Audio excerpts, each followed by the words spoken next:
think Syria is probably the most complex issue. And by the way, I think about that.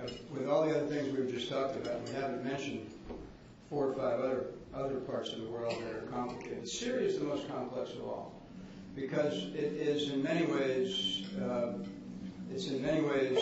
crucible for all of the other factors and influences related to the Arab Spring, the conflict among different sects of Islam, ethnic issues, major power interventions, non-state actors. I mean, you know, there's a catalog of complexity that we could share on Syria in particular. And as you said, I mean, there are major powers with interests and their own concerns about the outcome. What's on the other side that are dominating their view. So, what I can tell you that what we're doing is, as those of us that dress like I do, is we continue to plan for a number of contingencies.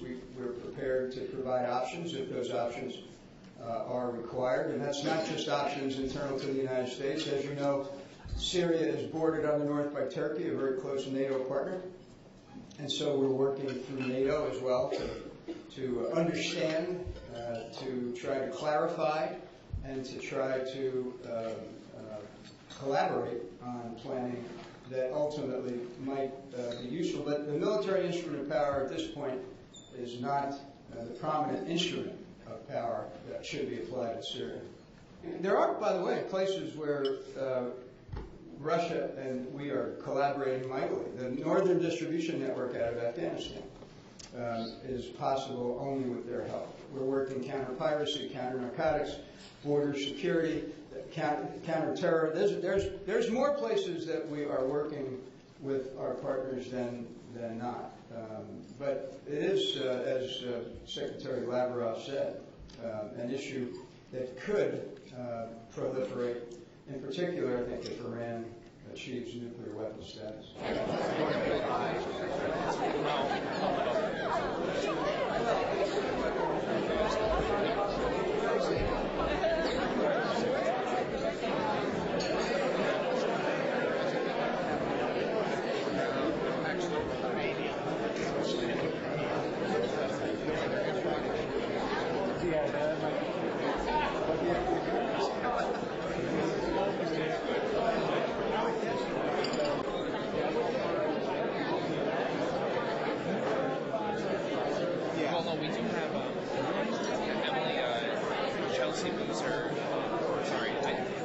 Facebook message yesterday from Chelsea Boozer.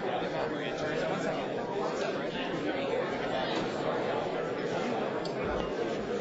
Chelsea Boozer, one of the